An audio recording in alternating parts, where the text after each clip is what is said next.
And we're live. Hello. Today I'm joined with Rumplebeardskin. I'm joined by Grumple Bumpskin. Happy Friday, everybody. Everyone in the chat is tired. Why are you all tired? Why are you all tired? This is the Friday Bean. Go get your coffee. I actually posted on Instagram yesterday because we've had a couple people ask us like what type of coffee we drink. So I shouted out the brand. It's called Player One Coffee, and it's supposed to be coffee for gamers. It is the best coffee. It is the best freaking coffee ever. It's what we drink every Friday. So if you decide to get some Player One coffee, we highly recommend probably Overclock, Omen, and... Yeah, Omen for sure. And you can't do Leroy Jenkins without yelling it. I'm not going to yell it. Darn it. And Leroy Jenkins. And I forgot my water. You forgot your water? I just went ahead and set this to the wide angle because for some reason the camera just wasn't lining up right. The lighting is so bad again. Cool mug, Starla. Oh, hold up your mug so they can see them. Let's see. Oh, we're sitting on the wrong sides of each other. I'm going to spill it. They're hug mugs. Hug mugs. They're hug mugs. They hug. They have our names on them. Happy Friday, guys. Today we're going to be talking about Etsy mistakes. A lot of them are mistakes that we know very well because they're mistakes that we made a lot in our newbie phases. And some of the mistakes we still make every once in a while. It happens. Nobody's perfect. Yeah, every once in a while. Some of them we'll still make, but a majority of them are things that we have learned after making the mistake for several years in a row. It's like every year I think I'm prepared enough, and then that year ends up doing better than the last. So that's what we're gonna be doing today. Little fun thing that Mark and I did last night. For the first time ever, I sat him down in front of eRank and had him SEO optimize a really like oddball listing in my shop. And do you want to just very quickly tell them how I didn't like it. So, I didn't like it. How difficult the SEO stuff was. I don't really think it was difficult. It was just finding keywords. He's in the same brain that a lot of you guys are in, where he wanted to describe exactly what the item was, and you run out of keywords when you do that. So we had to go down all these gift routes. And the key was like this little cute mushroom key that I made quite a while back. And I had it listed as like an enchanted fairy door key type, I don't know. It wasn't getting any visibility. It was kind of an oddball idea. So we sat and we're like, you know who likes mushrooms? Hippies and stoners. So we just got down this rabbit hole of trying to find like hippie keywords, and we ended up finding some. So we'll let you guys know if it ends up picking up any visibility doing that. But I've been doing a lot of experiments with some of my listings. I did one publicly in the Handmade Alpha Academy that was really interesting. We found that a listing that I had created back in 2017, another one of those oddball listings, it had only sold twice. Once in 2017 and once in 2019. And we assumed that because its listing quality score was probably low from not getting any engagement at all, that it would be impossible to revive this listing by sprucing up the SEO. So I started tracking changes through erank.com on the listing. I made some changes to the SEO live for my Handmade Alpha Academy students. So that was a private live stream. And what we noticed was that over the course of like 10 days, the visibility had picked up. Now, that doesn't necessarily mean that it's going to sell, because this was my football key that I use in all of my examples where customers said, you should make this, and I did, and then it didn't sell. But I like having a couple listings in my shop that don't sell, because that allows me to run tests like this for you guys without completely destroying my good listings that are my money makers. So that's what we've been up to, doing a little bit of testing and stuff. And we also have a holiday video series coming soon. Mark's just having a hard time finding time to edit that because I've been busy working down here and our kiddo has to be homeschooled. So We haven't had a lot of time for life. I'm digging that shirt, Mark. Thank you. That's my favorite shirt. All right, guys. So let me pop out the chat for you so you can keep an eye on it. Keep it out. And I'm going to pull up some of the fun things that mistakes that I wish that I wouldn't have made. I have those saved in Trello. Priscilla, my video keeps buffering every few seconds. Is that just you? Probably not. It's YouTube. Yeah, that might be YouTube problems. And if you're on mobile, Ellen, you probably won't be able to see the chat and the video at the same time. I think you can see live chat and video. Can you? Mm-hmm. Yeah, depending. I mean, unless she's I watch a lot of live streams on YouTube, yeah. so I've done it before. All right, so we're gonna discuss some of these. I'll let you know if these are mistakes that I've made versus mistakes that I've noticed. So the very first one is one that you guys are probably already really familiar with, because I bring it up almost every live stream that we talk about SEO, but that is touching your SEO after September. I don't recommend doing this unless you absolutely have to, because it's going to take 60 to 90 days for those listings to even be recognized for the new keywords. In fact, last night, Mark and I were just kind of playing around with the listing that he changed the keywords on, and we couldn't find it in search at all for the exact keywords that we were searching on the what I would say hour after we changed the keywords. So we were just trying to see exactly when that would begin appearing anywhere in search, and we typed in almost the exact title. So it's not like we just weren't visible. We should have been the only listing visible. And I believe one of the search pages only had like 10 listings on it, and ours was not one of them. So we had not yet been recognized by search. Now, if we had renewed that listing, I'm sure it probably would have sped things up a little bit. But again, you don't want to renew your listings just for the heck of it. Because if Etsy repeatedly sees your listings renewing without selling, that basically tells Etsy that you're trying to game the system, and they can kind of penalize you in search for that. So, yeah. Okay, so Ellen's on PC. So if that's the case and the chat isn't on the right-hand side of the screen for you, you're either zoomed in really far on the screen or you're using the big picture mode, which is next to the full screen. yeah. Because it's normally to the right of the video. I do know that much. Well, she's chatting, so obviously the chat works. She's having to scroll down Ooh. past the video. She can't watch the video and chat at the same time. Yeah, it's probably on the big picture mode, or theater mode, I think is what it's called. Yeah, theater mode. All right. Does this work for all listings, even the new ones? Does what work for all listings? Not touching your SEO or renewing? What specifically? Does that go for even if you update one or two phrases? Yes, one or two phrases is changing your SEO. Anytime that you touch your tags or titles, you are messing with your SEO. You could take out the word "and" or the word, the from a listing and potentially, risk messing with it a little bit. It shouldn't affect it too bad if you're just taking out. Well, I wouldn't touch it at all. Anthony Wolf, big man at eRank, says don't touch your SEO at all if it's for one a bestseller or for two you're close to a big holiday where you want to make sure that you're selling. So I would not touch your SEO unless it's a listing that's absolutely getting no visibility at all. No sales, no visibility, hasn't sold for a long time, has completely fallen off the face of the earth. That would be the only time that I would change your SEO after September. But anything that is selling, do not touch, because it's obviously ranking in search if it is selling. Let's see. Zoomed in. Let's see. Does this work for all listings, even for new ones?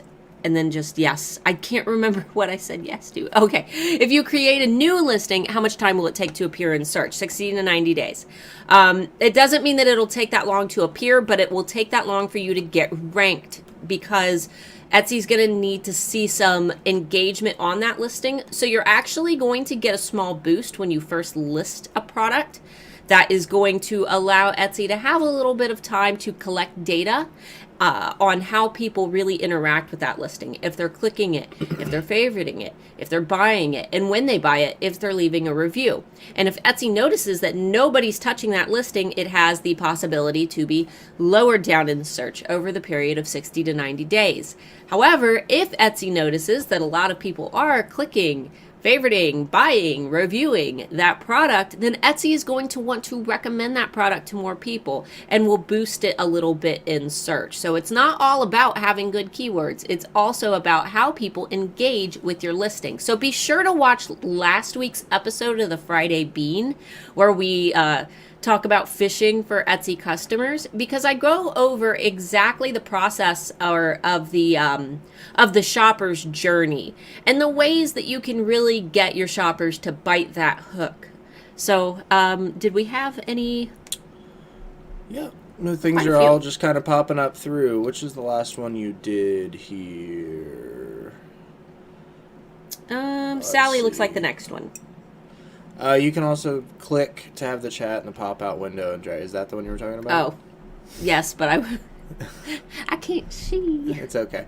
Does adding additional pictures mess up the SEO, or is that okay? I'm upgrading my listings while things are slow. No, photos are totally fine. So photos aren't going to affect anything but how the shoppers perceive your listings. So anything that you do to your photos is fine. In fact, sometimes I like to just change out the thumbnail photo if I'm not seeing a lot of good results from a listing that I know is got decent visibility. I'll just try changing out that thumbnail to see if that's something that might be playing into why people aren't clicking it.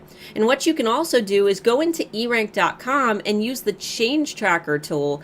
Track changes before and after you change your thumbnail. You can do that for keywords, but you can also do it for a before and after of your thumbnail, because sometimes it's just the thumbnail that you need to change, and it completely changes the way that someone perceives your product. So, for those of you that are new, this is Bubbers. And he likes to be on camera. Joy says, "Hey, Bubbers." Morgan said, "Totally loving your eyebrows today. Thank you." Everybody wants a Starla eyebrow tutorial, and I'm just like, oh. If you create a new listing, how much time will it take to appear in search? There's no exact number for that. That's why yeah. So I believe that in my own experience, I'm usually able to find it within 24 hours. It's just not usually where I want it to be yet, because it hasn't been engaged with enough to really, really boost me high enough to my own satisfaction, like on page 1. But I think that it's one of those things that you might just need to test for yourself. Make sure that you're using something like eRank's rank checker tool to see where your listing would lie organically if a shopper had no past search or browser history. This isn't going to tell you exactly where your listing is, but it is going to tell you where your listing would be if Etsy's personalization feature was not a factor, because Etsy personalizes everybody's search experience based on past search histories, based on location, based on, I would assume, other activities off of Etsy, right? Isn't that kind of how machine learning works? Mm-hmm. I don't know how smart their algorithm is, but if depends on how they're partnered with other people. Right. If they notice that you search for a lot of tie-dye just while shopping, and then you search for t-shirts on Etsy, they might recommend a lot of tie-dye shirts to you because they might assume that that's what you're looking for. So those sellers who have t-shirt, tie-dye t-shirt in their tags and titles might be more likely to be found in that particular scenario. So let's see. Dan said, how about rearranging the exact word combination? I wouldn't it's always like, don't play with the bomb, and everybody's like, well, what if we just tugged on this wire? Well, what if we just kicked it back and forth? Well, what if we just lit it real quick and then blew it out? No, don't touch the bomb. Don't touch it. If it's selling, don't touch it. It doesn't matter. It might blow up and you might tank your shop. We've had many alphas who right before a big holiday season will take a bunch of listings that are already doing okay and are making sales, and they'll tweak them, and then they completely tank those listings, and they disappear off of search pages. So, what if your listing is only at 9%, 2 views, yada yada? I mean, that's completely up to you, Ellen. You absolutely can if you're not getting the results that you want. But like I said, if it's selling it all, I would leave it alone. If you're only getting views, 2 views isn't significant enough that I think that you would miss out. If for any reason that listing, needed more time, or you needed to experiment with more keywords, because just because you change your keywords doesn't automatically mean that the keywords that you place in that listing are going to work. You have to test them for that period of 60 to 90 days. I will usually see results from keyword changes within the change tracker tool on eRank within the first 10-ish days. I start to see people engaging with it. Even the listing that I said that was kind of my oddball listing that I don't expect to sell, I was still able to get a lot of new views on that listing just by playing with the keywords. And those started, I think, in the 5 days preceding making those changes. So Kirsten said, just joined, first time catching us live after Hello. finding a channel last week. Oh, you just found us? Just joined Etsy a few weeks ago, and I'm super excited for the holiday season. See, when I first hello. When I first started on Etsy, I wasn't looking at YouTube videos and things and trying to learn how to make it better. When I first joined Etsy, I didn't spend much time doing research, so you're already miles ahead of me. For anybody who's new here, make sure that down below you grab my Black Friday Survival Guide. That is a PDF that I release for free every year that will show you guys the exact checklist that I use to prep my own shop for the holidays. So we've got a lot of SEO questions going on. We'll take one more out of here and then we'll move on, because I don't want to we're already like 18 minutes in. Well, Delia said I accidentally changed my best listing instead of copying it. My sales plummeted for almost 3 months. Oh, yeah. Big ol' hard oof. Yeah, make sure I'm that... sorry, that sucks. That sucks, yeah. Make sure that if you ever want to do like an A-B split test, you totally can. But copy the listings, guys. Don't edit the ones that are your big sellers. That's... Bless you. If you make a bestseller listing inactive because you sell out when you reactivate it, does it still have the same Etsy score as before, or does it start from the beginning again? As long as you do it quickly. If you do it within a day or 2 days, that's fine. What Etsy doesn't like to see is inactivity. When a listing is sold out, it's inactive. When you go on vacation mode, your listings are inactive. And that's why people who go on vacation mode say that when I got back, nobody was buying and I had no visibility. It's because nobody's engaging with your listings, and that's how you hold your position in search. Through people clicking, through people viewing, through people favoriting, through people buying, and through people leaving reviews. So if no one is able to do that because the listing is sold out or the listing is inactive due to vacation mode, then you are naturally going to fall back down in search. But it doesn't take as much time to get back up in search as it would if you had, for example, created those listings brand new. If they've got a little bit of history behind them and it's been a couple days,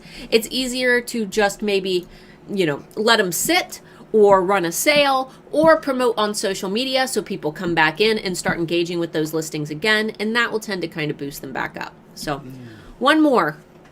One more. Give me one more. Somebody said, bless you. Yeah, the cat was on my lap, so it made me all sneezy. Someone had asked if I think that having videos in the listings will up it. No, I don't think so at all. I do think it's a good idea to have them, though. Yeah, that's for your shoppers, though. That's giving your shoppers an additional view.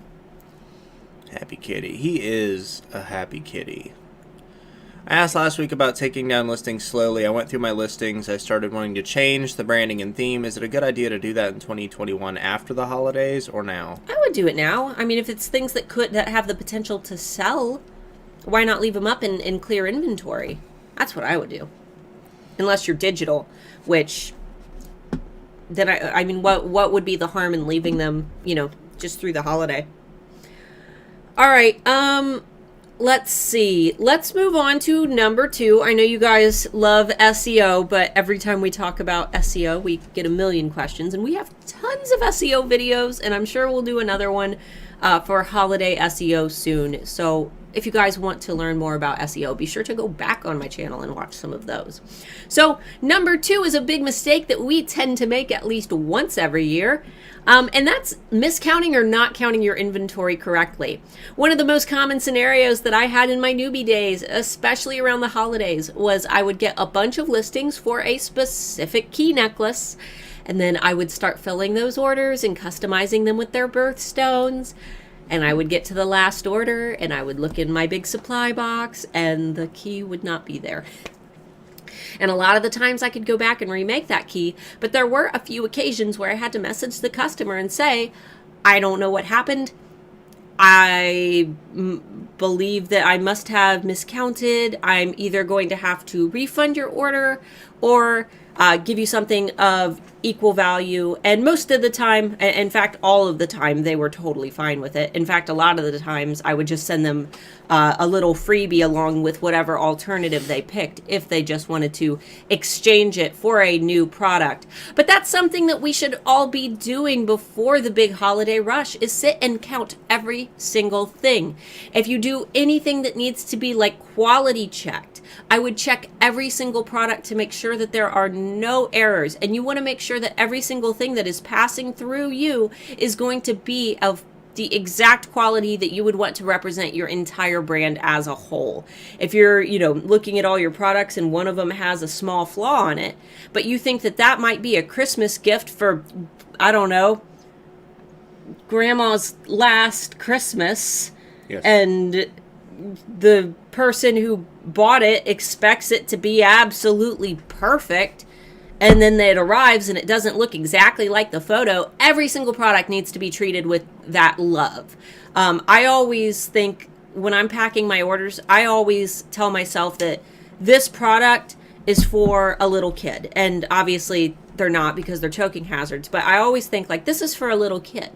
What would I want? If I was a little kid and I was opening a present, what would I want? Well, I'd want wrapping paper, and I would want an extra thing, so I always tie a little charm on there. And I would want you to have to unwrap the ribbon and rip open the paper.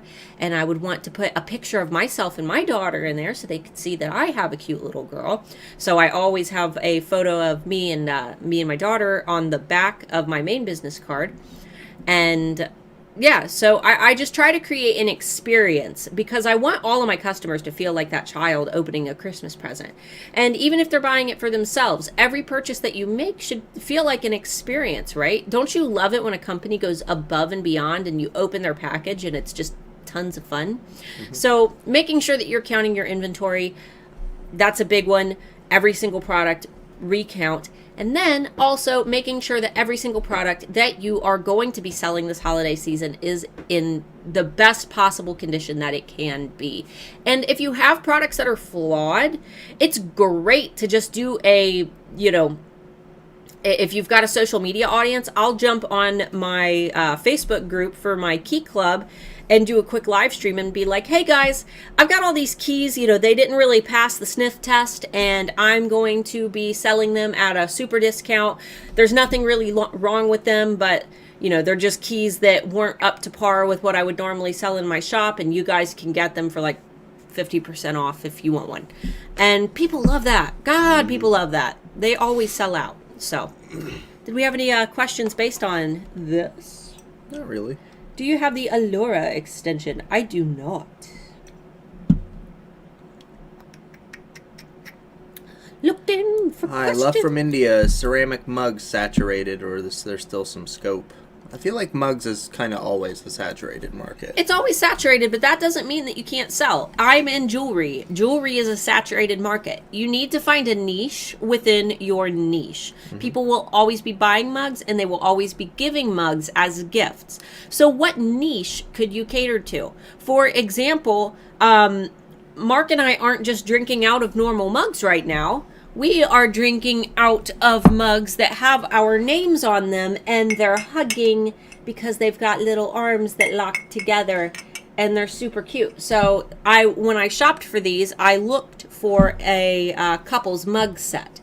So you could have a shop of just sets of mugs, couples mugs, anniversary mugs, best friend mugs, social distance best friend mugs. You could do a shop of just mugs for grandma. If you're doing ceramic mugs, you could do different mugs with art on them, artistic, mugs for your workshop, mugs for dad, mugs for grandma, mugs for mom. There's so many niches. What if you're updating new pick or description or adding a feature to the listing? Do you duplicate or change the original? I would just change the original. New pick and description are not going to affect your SEO. Your descriptions are only read by Google, not by Etsy, so you don't need to keyword stuff those. Your photo is only going to change the way that shoppers perceive your listing, which is, that's a big factor, but it's not going to affect your search placement. So if those are the only things that you're changing, I don't think it would be a big deal. Is it okay to have a listing with an item in multiple colors and separate listings for each color? Haley, I would recommend going to last Friday's stream because I go into the specifics of that. I talked about it for over an hour last Friday, so definitely go back last week and watch the how to reel in Etsy customers, how to turn Etsy shoppers to Etsy buyers. Last week. How long do you wait to adjust the listing after it goes down? I had a last listing that I brought in the most money and now it has no sales. I would, Ginger, my first step would be to take the keywords that you used in that listing and check them in eRank. Check them in the Keyword Explorer and maybe even create a keyword list within eRank and just try to see if those keywords are still reaping the benefits that they did when it was successful. And then look at the trend graph and see if it was just a particular time of that year that people were buying that product, because that's a good indicator that maybe next year people will start buying that product around the same time. It may not feel like something is seasonal, but there might be a season that people are more likely to buy it, even if it isn't seasonal. I would check that first. And then, I think it would just really depend on how long and how daring you are. If all else fails, I would just copy the listing. How long are you? Make a copy of the listing. What? You said how long you are. How long you are. How... I didn't even notice it. I thought you were just being stupid. No. You said how long and how daring you are. How long the listing... How long... Alpha's After Dark.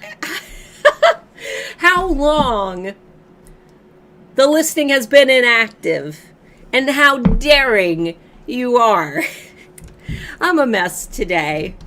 I didn't get a lot of sleep last night. Everybody's tired today. What's your view on a pre-sale listing? What's your view on a pre-sale listing? I mean, I do pre-sales. If you mean like doing like the pre-sales that I do for the Key Club, I'm all about it, but they require a decent audience to be successful. I don't want to get into a big topic of pre-selling because I know a million people are going to ask what's that, and that could be a whole stream in and of itself. And we have a older video covering VIP launches, so I would go back and watch that because we do a lot of discussing. I have a one-of-a-kind Etsy shop, but love your videos. I opened at the end of June yesterday and hit 100 sales. Woo-hoo. May not seem like much, but I would not have been able to do that without you. Yeah, one-of-a-kind shops are fine. It's the only problem with one-of-a-kind shops is that you can't build listing quality score, but you can still gain momentum in search if you're making a lot of sales because your overall market and customer experience score is able to go up. So you just can't make your customer and marketplace experience score go up through repeat sales of singular listings.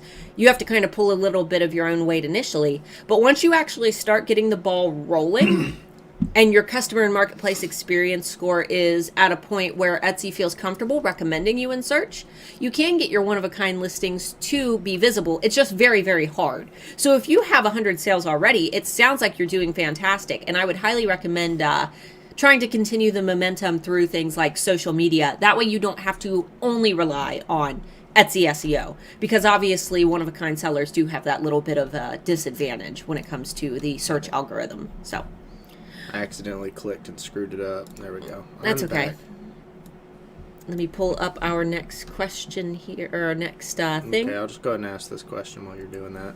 Go ahead. When a listing sells out and you renew it, does Etsy send it back in stock notice to people who have favorited it or put it in their carts? And do they keep sending these if it sells out and renews repeatedly? I think they only do that if the person puts in a restock request.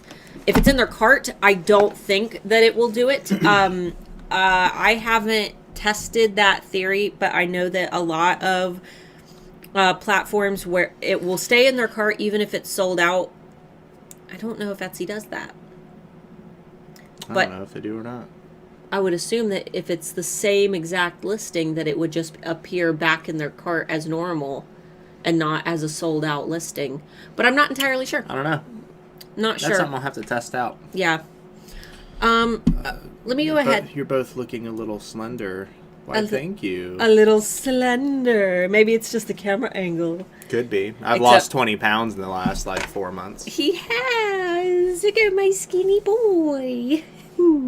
Lose about a pound a week now. He does. He does a meal service. They deliver his meals every week. Yes. Yes. All right. Next one on the list is a big one that I know that some of you guys are guilty of, because I sure was.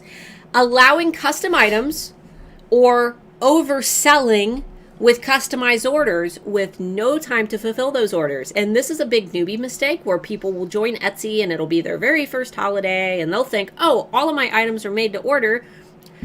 I can fill 100 orders. That's no problem. I will just spend all my time making orders. And then they get 200 orders and they don't have the ability to make and ship all of their orders in time for the holidays. And then they get bunches of bad reviews and then their ODR goes down and then they get in trouble and then they lose their shop. No, I've never heard that much. But under promise, over deliver when it comes to how many orders you can do. Do that with yourself. Under promise and over deliver. Don't over if you think oh, I can do this many orders, then stop it there. Don't try to go above and beyond and overdo yourself. We've done that before.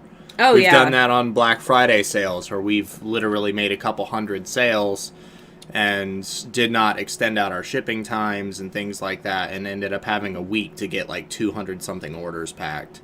And it was 16 hours a day every day for 7 days packing orders. Yeah. It was nuts. And I mean, that's usually how it is for us every year. Last year, I think that we were in my office about cute bubbers. Last year, I think we were in my office about 12 hours a day packing, but only for 3 days. We did it in a weekend to get all of the Black Friday. Last year wasn't that bad, but we haven't been focusing as much on the Etsy shop side of things. We've been moving away from the Etsy side of things and moving directly towards handling the alpha stuff. So yeah, and the fewer launches per year. Exactly. And it makes things a lot more scalable when we can have one big launch where we sell thousands of dollars worth of product in a day. So it's a different business model, but it's very realistic for our lifestyle right now. Well, we want to be able to keep up with Etsy on things and test our theories and test what we do, because it would be unfair for us to come on here and teach you guys about Etsy and say, oh, we don't have an Etsy shop anymore. Well, not to mention working for eRank, I have to have a platform to test everything that we learn there. That's another part of it too, because if we were to do what we would model as our model, 4 launches a year, and then work with eRank stuff, and then work with the alpha stuff, and our HAA launches, and the marketing that goes into Etsy and eRank, and it's just too much. There's no way that the two of us could handle and that. homeschooling. And homeschooling now, we have that. That's about 6 hours of work a day. But we do ship about 5 orders to 10 orders a week, I would say. Oh, yeah. No, we still get plenty of orders. We just don't... They're... But we ship about 5 to 10 orders a week right now, and my shop is so minimally stocked because it's completely sold out of everything that is good, and all of those items are going to be restocking September 20. 5th, and my audience is so excited. God, they're freaking out. We're going to be releasing 25 new products into the shop, and I can almost guarantee that everything's going to sell out because we haven't had a launch in so long. So I'll give you guys some more info on that later. But all right, let's move on to the next one, which is promising very short or next day shipping. It sounds like a great idea. It's in bless your sweet little hearts if it's your first year and you think that you're going to be able all through the holiday season to, keep up with it. And if you can, more power to you. I tried it 1 year. We lived on a military base. We had a post office right on the base. It was only, like a 5-minute drive from our house to the post office. All I had to do was pack my orders and take them up to the post office. And I thought that next day shipping was going to be realistic, and I promised it to my customers, and I quickly had to turn it off and switch it back to 3 to 5 days because it was insane. It was just morning till night, nonstop stress. Couldn't even walk away to, spend time with my kiddo for a second, and it was just me and her. No family in California. So yeah, that was a nightmare, and I had to turn it off. But like I said, if it's something that you guys feel is possible, it's great.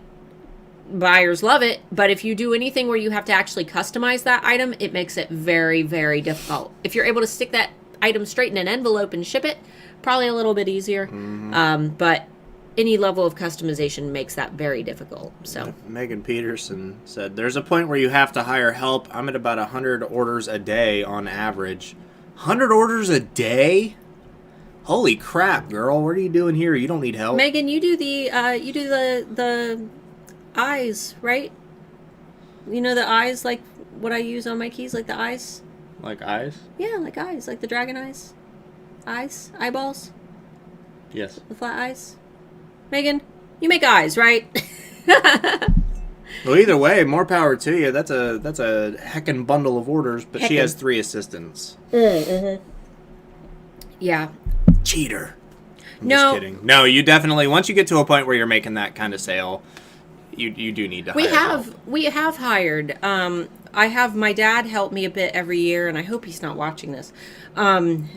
Because I really do appreciate his help. But a lot of the times he's got arthritis, and he loves making the keys, but he's a little bit like sloppier with assembly than I am, and usually like 25% of the keys that he makes don't pass my like quality check, and we have to disassemble them. So we live in a small-ish house, and if we had an office or a larger place to do it, we would probably hire help.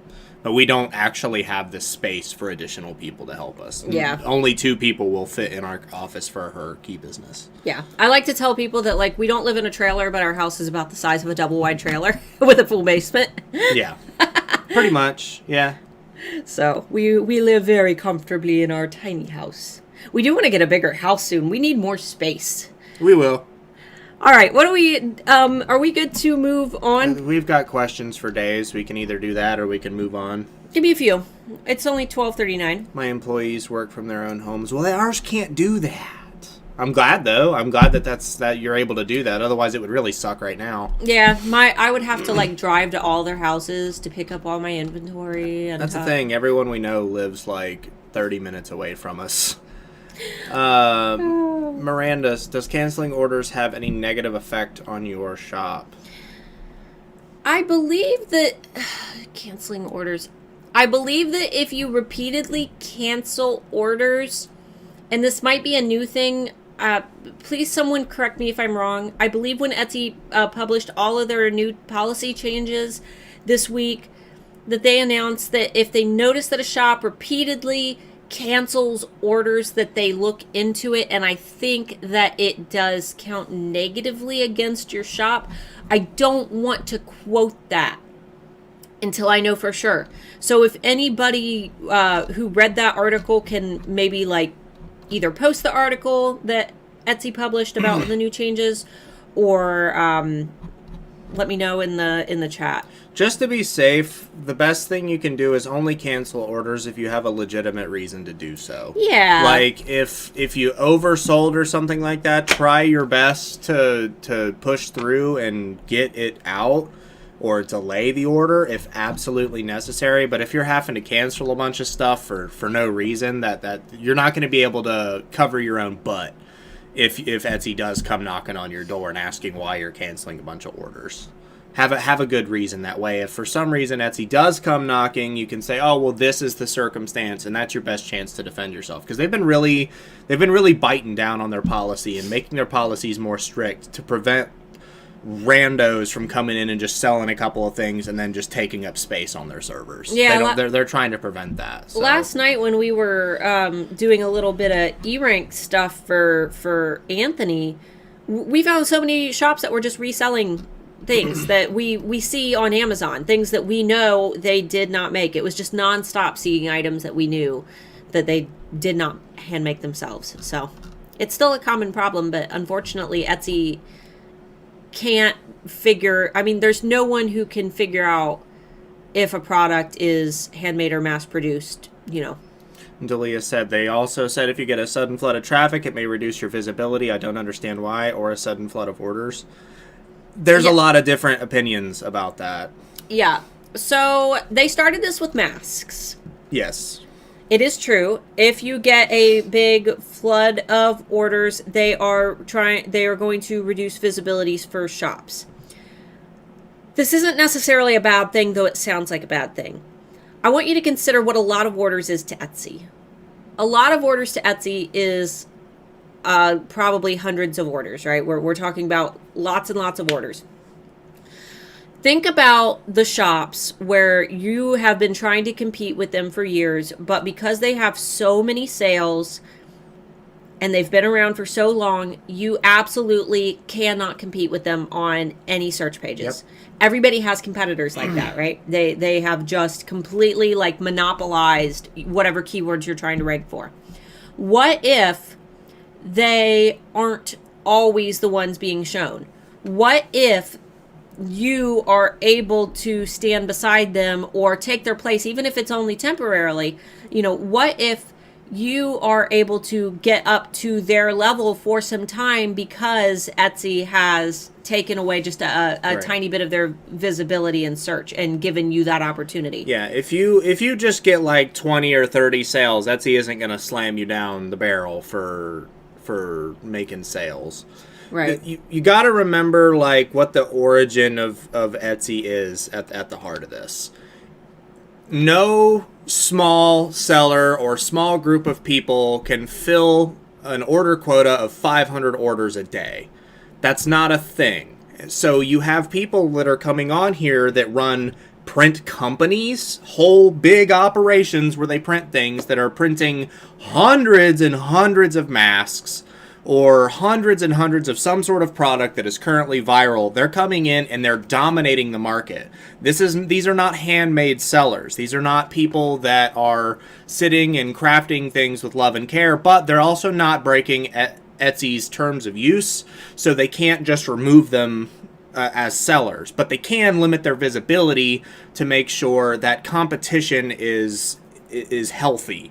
You can't have one person dominating the market. Otherwise, the thing is, all the people that are selling a similar product to what they're selling are going to leave the platform and go somewhere else. And that's what they're trying to prevent. If you're at a point where Etsy is limiting your visibility because you're making too many sales, it's probably not going to hurt your bottom end enough that you're going to care. That plain and simple. If you're making enough orders that they're going to limit your visibility, you are rolling in money. So I really wouldn't. Well, I mean, if you sell stickers and your stickers are only $1, I'm sure they're not just like right. You made this many sales, bang. It's probably a manual review. They see somebody, wow, this person got 1,000 orders yesterday. Let's see what they sell and see if we need to knock them down a little bit so somebody else can come up in and get their piece of the pie. I'm sure that's how that. It's probably not algorithmic.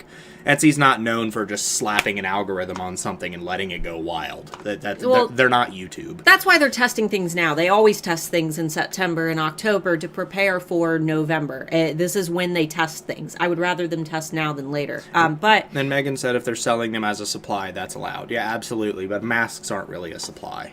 I think that they were talking about this conversation with the. Oh, okay. So a couple things to add to this. I think that this is a good thing that some sellers are perceiving wrong because they are only considering how it's going to affect them negatively, when in reality, what sellers have been saying for years is, why doesn't Etsy look out for the little guy anymore? And this is Etsy trying to look out for the little guy. This is Etsy trying to give more opportunities to more sellers. That way, those who are established don't have a complete hold on the first few crucial pages of Etsy search. Now, when you have a big audience, if you have maintained this big audience but haven't built a social media or email list following, then that is on you as a business, not securing. Ooh. Yeah, that hurt. Bad words. I don't care. It hurt.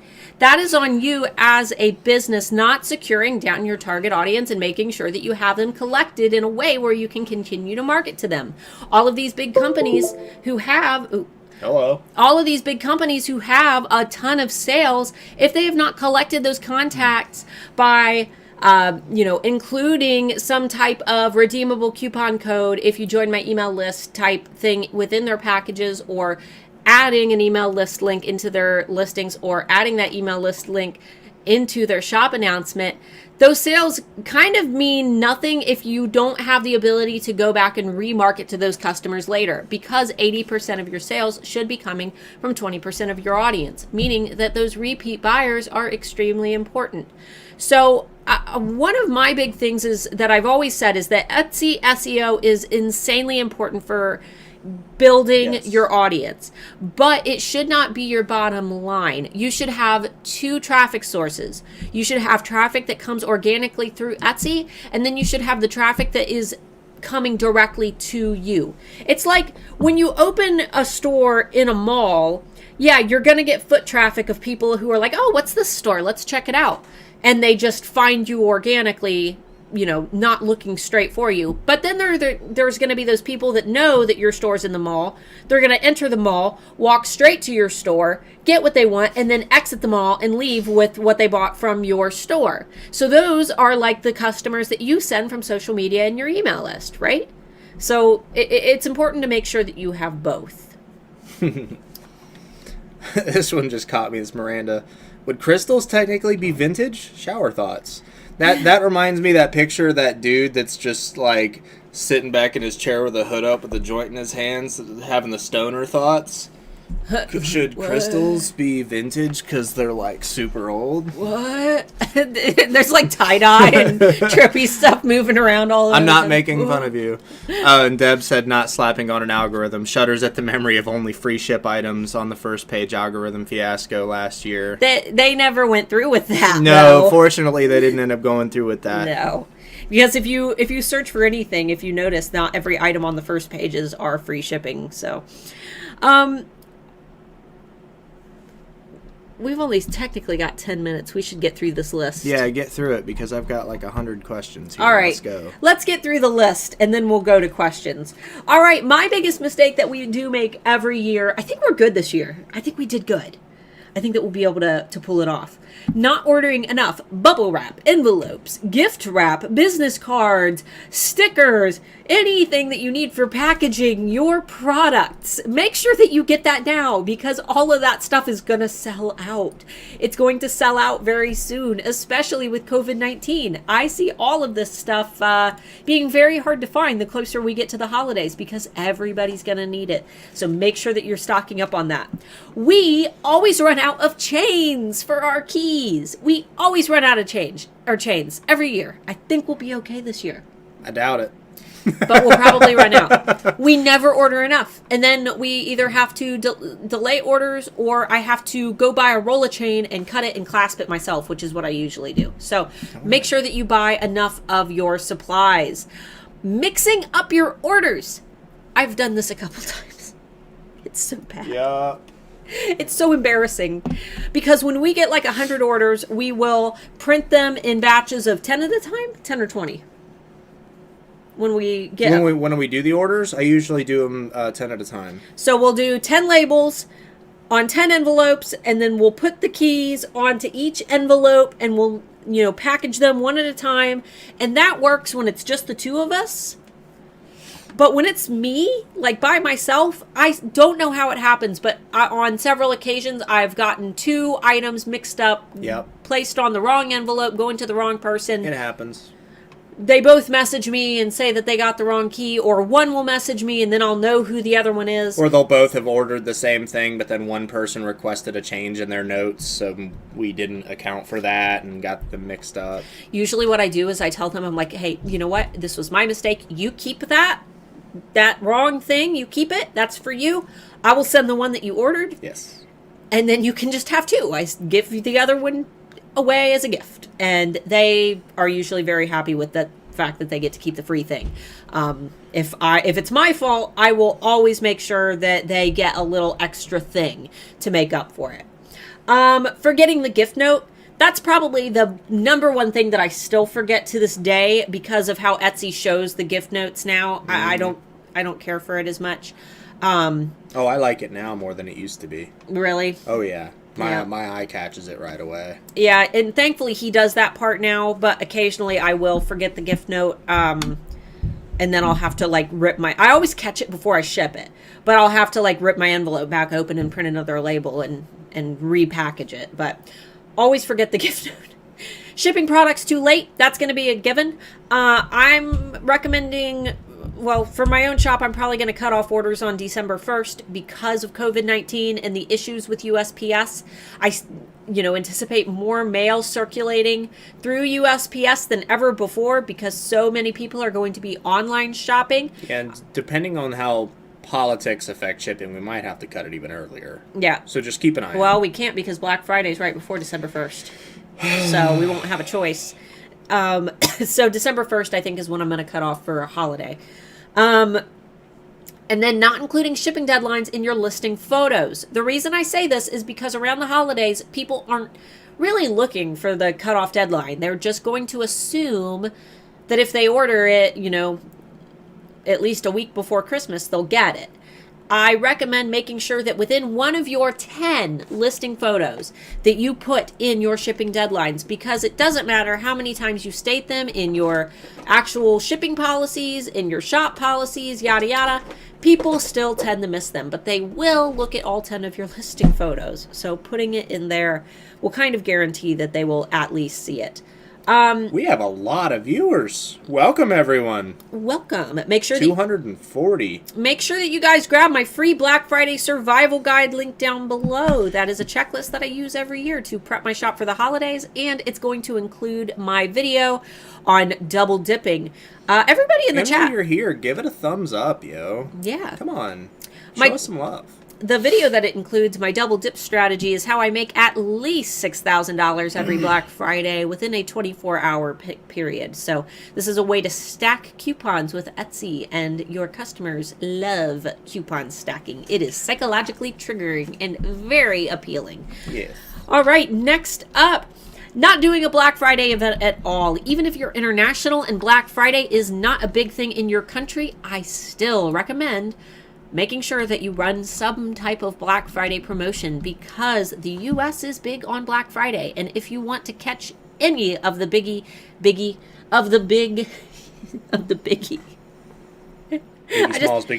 smalls. No! You can't! Anyway.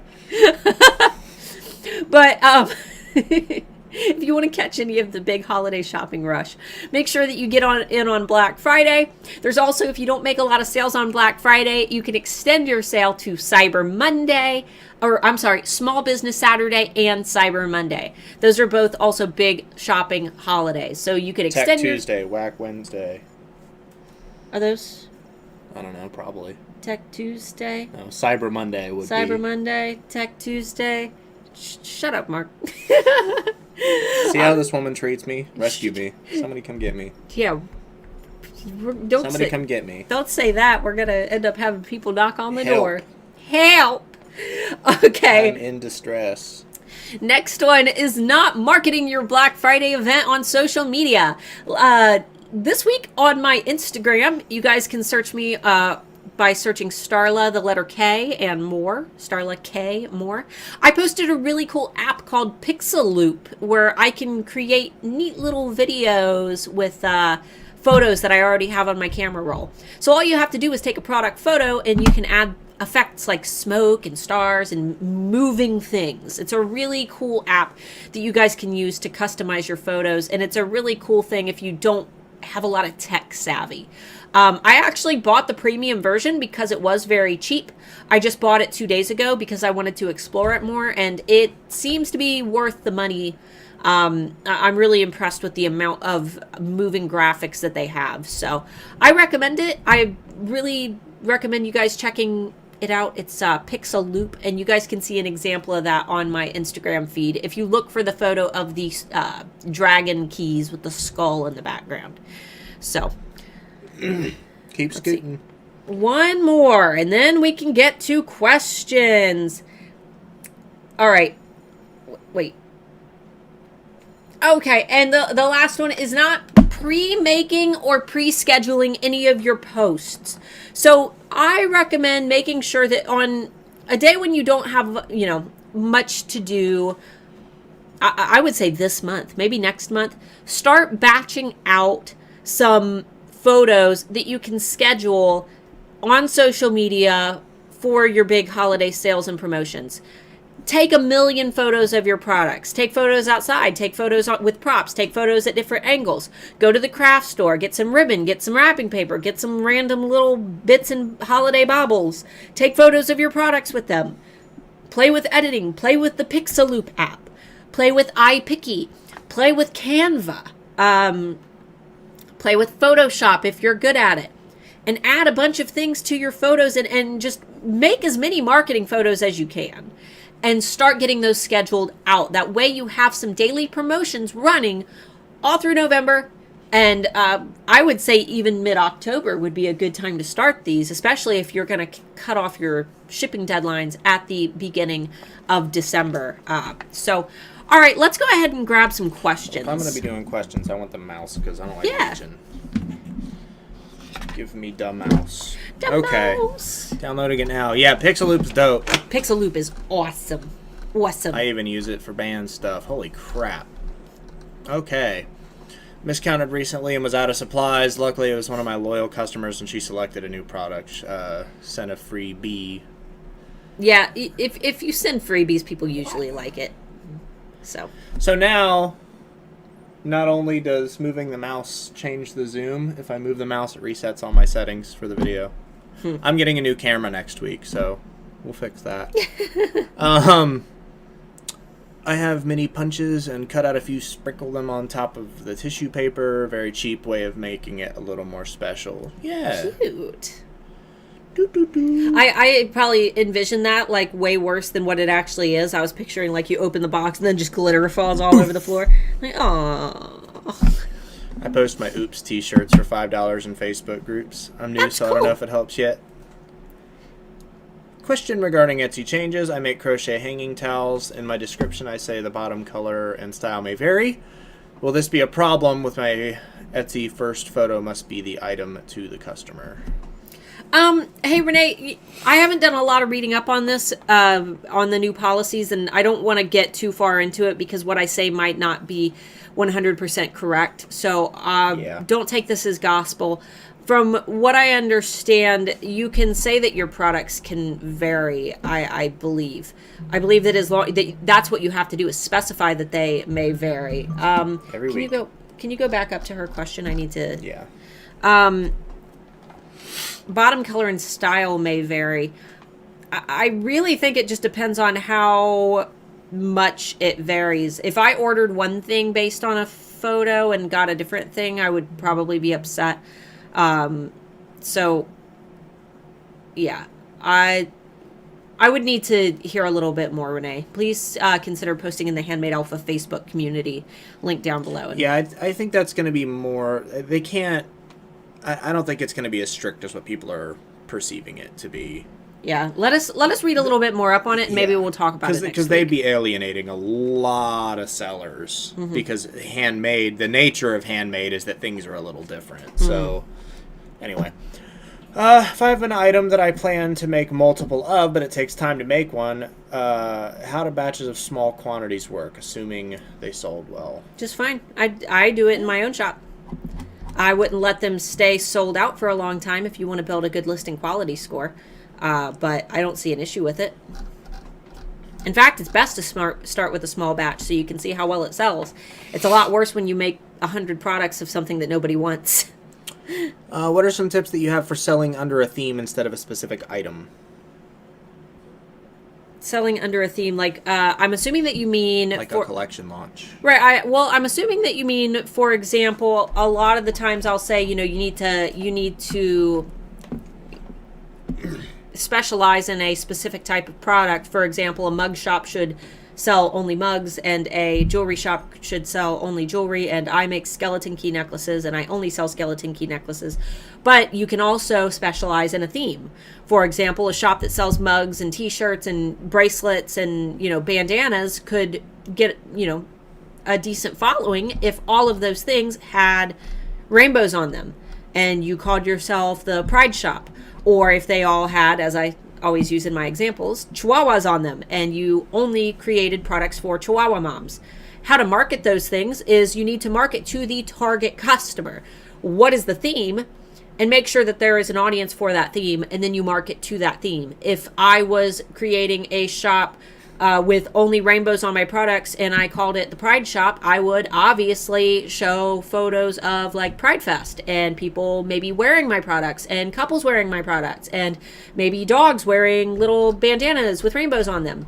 And if it was the Chihuahua Mom Shop, I would show pictures of, Chihuahua moms wearing their Chihuahua shirt, holding their Chihuahua. So that's what I would do.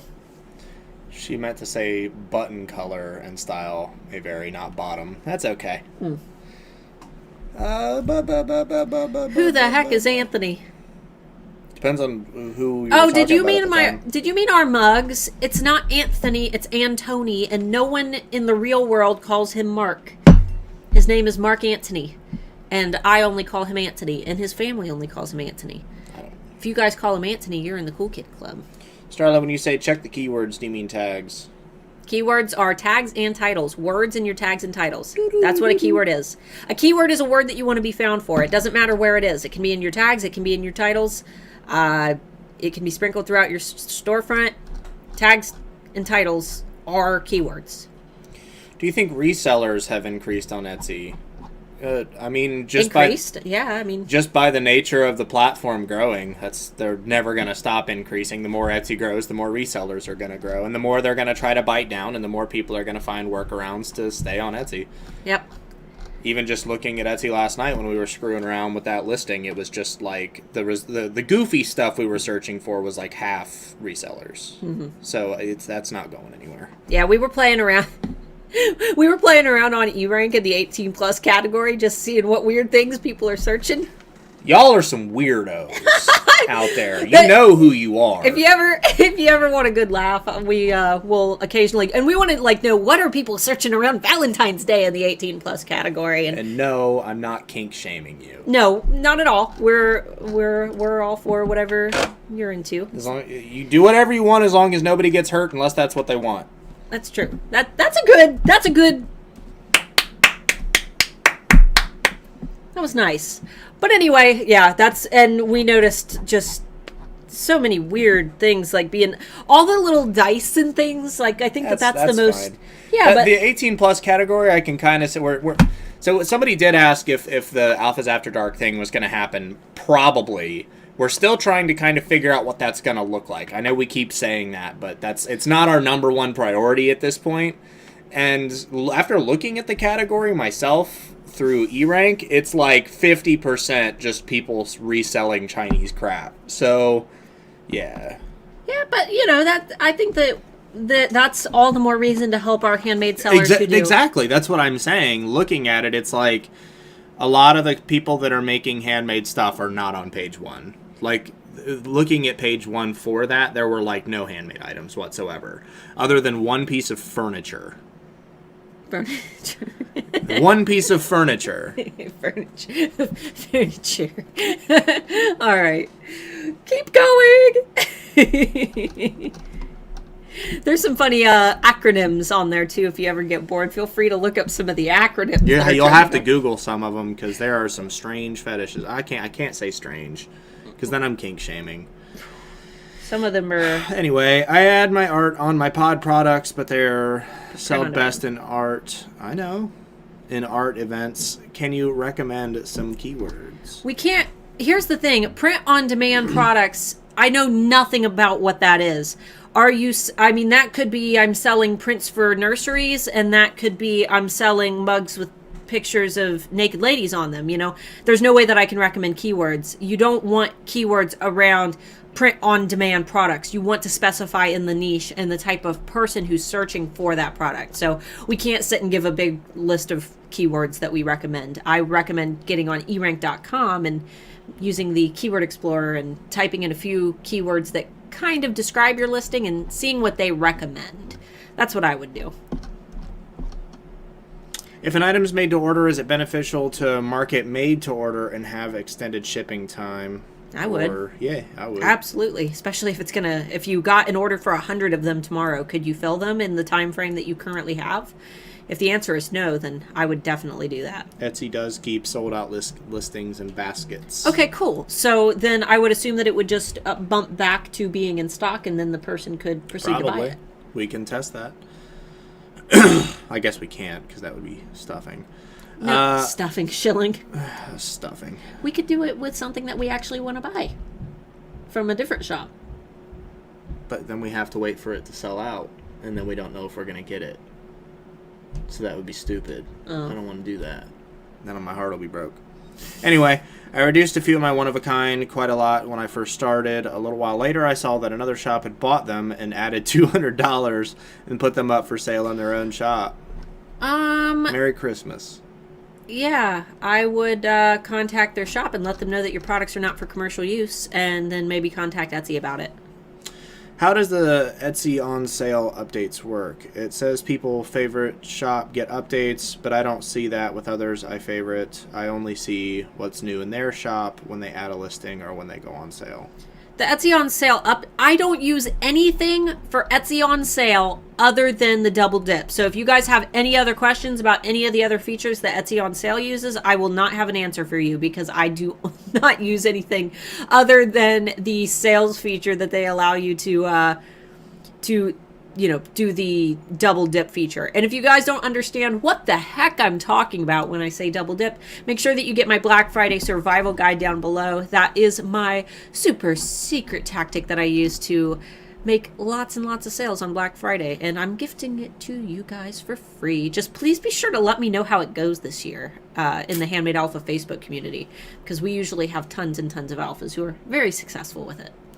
Christy Rector, is there a way to pull up a report or stat on how many repeat customers you have or how many orders come from past customers? I'm getting a lot, but I don't want to manually count the stat on orders. The stars. Stars. Unfortunately, I don't think that there is. If there is, then it's slipping my memory, but I don't think so. Feel free, if anybody knows, feel free to correct me, but I don't think that that's possible. Is one of a kind... OOAK. One of a kind means single, one-off item you cannot reproduce ever again. Yes. Yeah.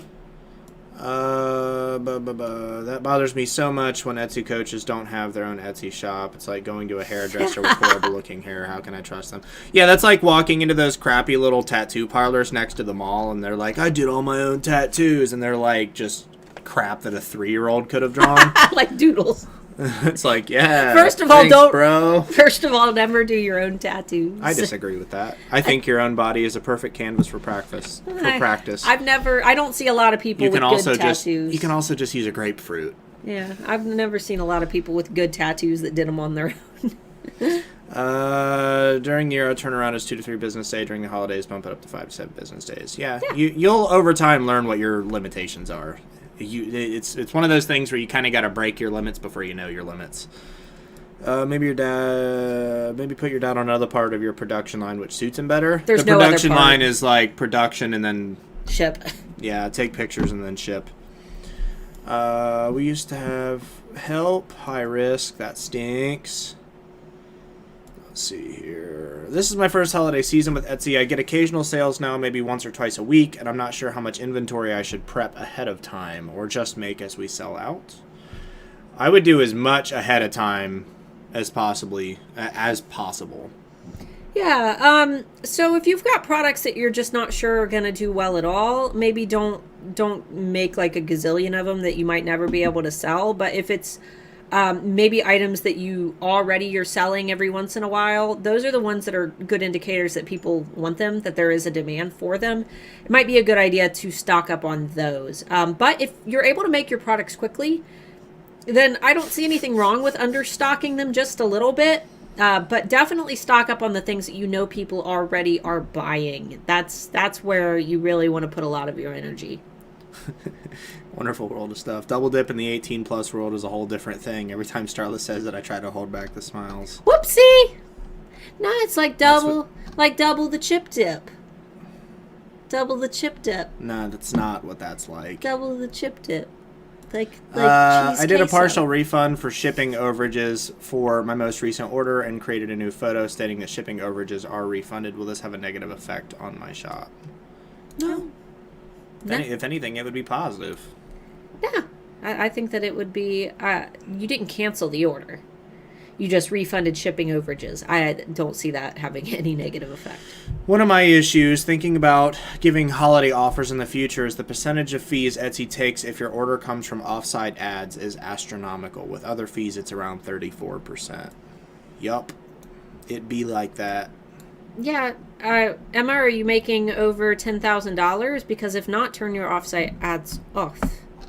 You don't have to have them on. Mm-hmm. How are people allowed to sell things like natural crystals on Etsy if they didn't make them? Supplies. Yup. Supplies. They are listed under supplies, which I think people already answered that. Yeah, what is your opinion on crystal and gemstone sellers? No opinion. I've bought crystals and gemstones on Etsy. But if they have a metaphysical category that isn't in supplies and it's full of resellers. You cannot list metaphysical products on Etsy if you promise any medical qualities or this crystal will promote like this feeling, this result. Yes. That is not allowed. They are not a religious platform, and they are not a platform for pseudoscience. Yeah, you cannot put any type of medical ties to the products. Nope. It's because pseudoscience is not recognized by the scientific or the medical community. And it's like the same as we just saw that psychic readings are illegal in New York. They're illegal in a bunch of states. Yeah. You can actually be fined quite a bit of money for promising things based on like astrology, if you're a psychic, palm reading, if you're a medium, palm reading, things like that. I don't think it's necessarily a bad thing to do those services, but to guarantee a result is a different thing. I think that's where the line is that if you're the type of person who like promises that this is going to happen, or you build a relationship with a client to the point where that client feels an addiction to your service where they have to know. It's unhealthy. For example, his best friend was killed in a car accident, and the friend's mom went to a psychic to try to gain some closure, and it left her very mentally harmed. It did more damage than it did good. Yeah. And that's the case if you leave with more questions than answers, it's not good for you. Right. But we won't get too far into that because I know that we do have a lot of alphas that dabble, and Yep. We're not knocking your beliefs. We're just informing you that those kind of things can get you in trouble in certain places. So just make sure you know your local laws. If you live in New York, anything related to that kind of stuff is fully illegal and will get you fined if somebody reports you. We just watched a big thing on that. Yep. Let's see. Boop-a-doop-a-doop-boop-boo. Samantha P. I had over 3,000 sales before doing HAA and starting an email list. Complete fail. I don't know what you're referring to. Wait, you had over 3,000 sales before doing HAA? What happened to them? You say that like they disappeared. Where'd they go? Found a very big store in privacy policy. In quotes, we will use your info to email you sales/coupons, auto-adding to an email list and saying they will have to unsubscribe. That is against terms of service, yes? Yeah. For Etsy? Yeah. Oh, yeah. You're not allowed to do that. You can't. That's not just... There's like GDPR things involved with that. That's like, against Etsy's terms of service. That's against GDPR it's just laws. it's just against GDPR. Period. That alone should be a trigger.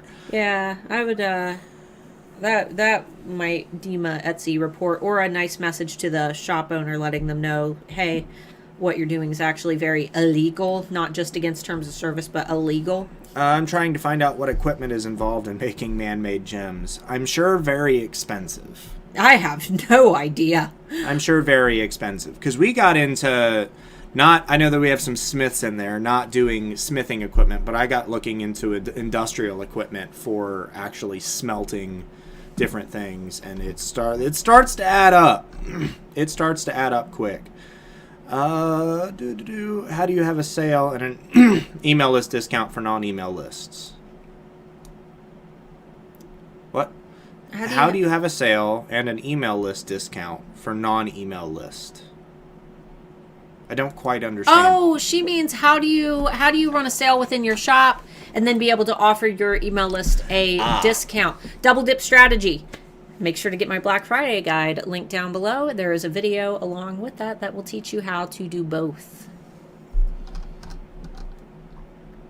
What phone does Starla have? It looks like an S20 Plus or an S20. Yes, we just upgraded. We were trying to keep it hush-hush. Till we knew a little bit more about them. She has the S20 Plus 5G, and I have the S20 Ultra 5G. I like it a lot more than the S10 Plus. We had the S10 Pluses before. Hated it. We had them from like the point that they released, and then I did a little whoopsie daisy and shattered my screen. So we just decided to go ahead and upgrade both of our phones. Love them. I'll tell you what, if those of you that follow me on Instagram, I don't remember what my... Big_Mark M. Yeah, Big_Mark M. M-A-R-C. Yeah, M-A-R-C. My camera takes over 100 megapixel photos, so higher than DSLR quality. He's only posted 2 pictures. I've only posted 2 pictures, but holy freaking crap. I took one of the moon, and it's crazy what you can do with a friggin' cell phone. Put in the chat real quick. I want you guys to follow him and bug him and tell him to post more. Right now, it's just old pictures that I have on there. I've deleted most of my stuff.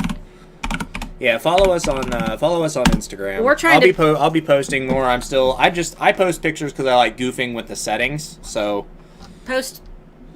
send him lots of nice comments. Tell him that he needs to post more on Instagram and build his presence. All right. Looking for questions. Writing my personal note is the first thing I do. Good. How do you do that? Include shipping deadline in photo. Yes, slap some text on it. Yeah, you just use a photo editor like Canva or iPicky and add text to it with your shipping deadline. You could put it on a product photo, or you could just use a white blank image with your text on it. Looking for questions. My math says cutoff date should be November 27th, and I realize that's Black Friday. Gonna have to make it December 1st, even though I know it's going to cause problems. Yup, samesies. Plan for some late nights or early mornings. That's all I can say. Plan to put in a lot of work on those days. Either that or up your prices.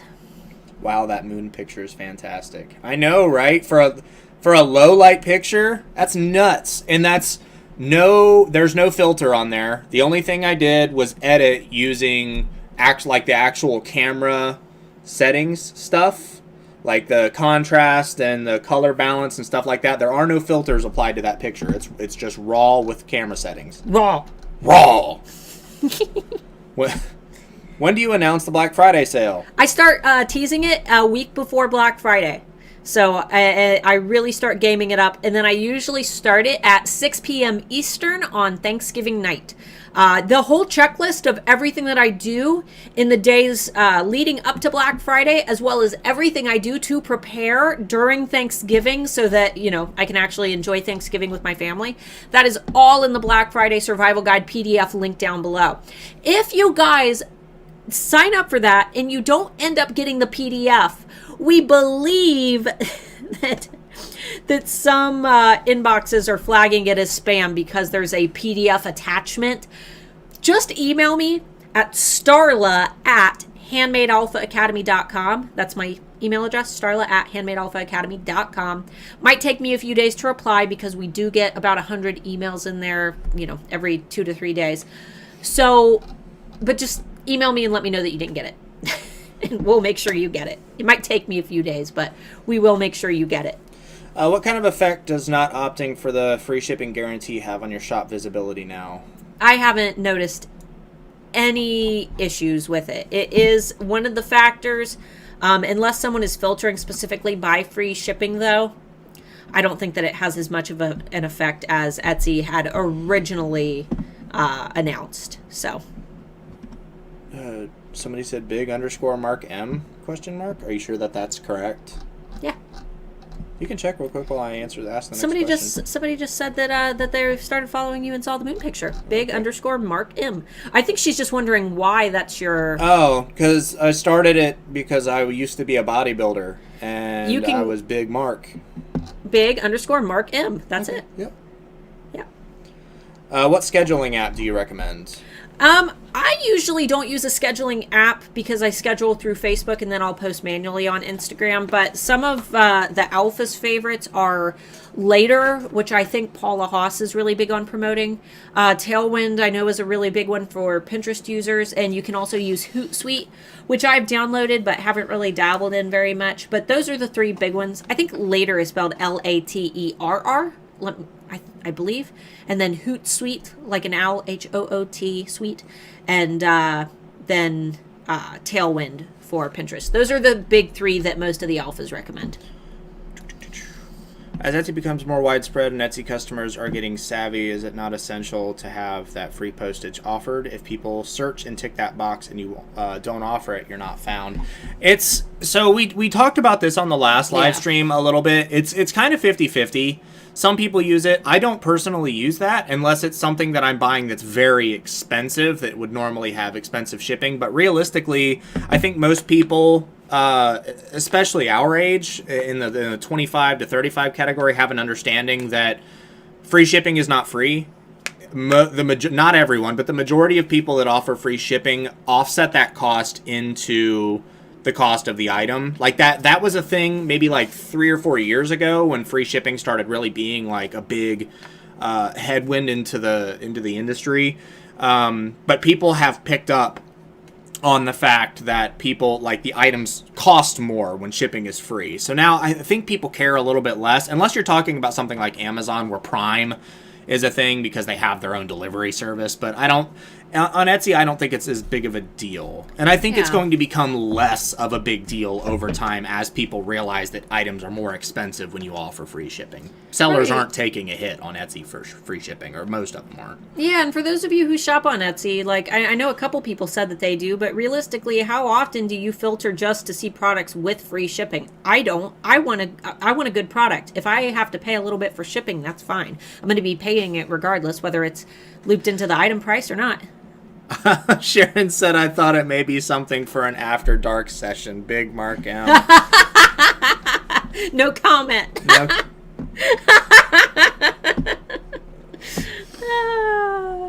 How does the Etsy on sale updates? Oh, we answered that, didn't we? Yes. She meant to say sell on Etsy. I saw that further down. She meant to say sell on Etsy, not Etsy on sale. Oh, it says favorite shop get updates, but I don't see that with others' favorites. I only see what's new in their shop. We don't do a lot of stuff with that app either. The Etsy, well, it's sell on Etsy app. So they're talking about like shop updates, like the photos that you get. They used to be way more visible. Let me double check my own Etsy, because I believe that you would be getting those within the Etsy app, not the sell on Etsy. You run it through the sell on Etsy, and then they would show up in your own Etsy feed. But yeah, I'm not even seeing shop updates. Real quick. Cindy said, I think we all get it no matter what your age. Yeah. Quick disclaimer for people. When I mention an age range, I'm making a generalization. No. If you are outside of an age range when I'm talking about something, it's not because your age range doesn't understand something. It's that a good majority of people in a particular age range will have a greater understanding of how a specific type of technology works than another age range. You're here because you're an Etsy seller. You use the internet a lot. So the generalizations are still going to apply. I'm not attacking anyone.